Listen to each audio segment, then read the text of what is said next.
تفصیلات کے مطابق گزشتہ سموار کے روز سنڈی سے جبوڑی جانے والی مسافر جیپ نمبر PI21 کھٹی کے مقام پر ڈرائیور سے بے قابو ہو کر کھائی میں جا گری۔ ذرائع کے مطابق حادثہ میں ایک بچی سمیت 5 افراد میں شامل وسیم ول انور سنڈی جبوڑی، آتم جان زوجہ محمد زمان سنڈی، عفیہ بی بی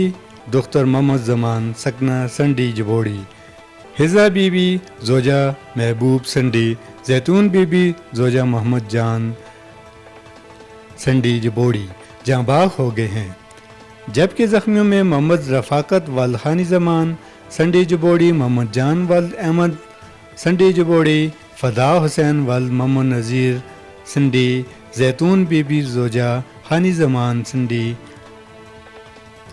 میوہ جان زوجہ محمد ایوب، اکبر جان زوجہ محمد نذیر جبوڑی، حلیمہ بی بی زوجہ محمد فاروق سنڈی جبوڑی شامل ہیں۔ تمام زخمیوں کو منصیرہ کنگ عبداللہ اسپتال میں طبی امداد فراہم کی گئی۔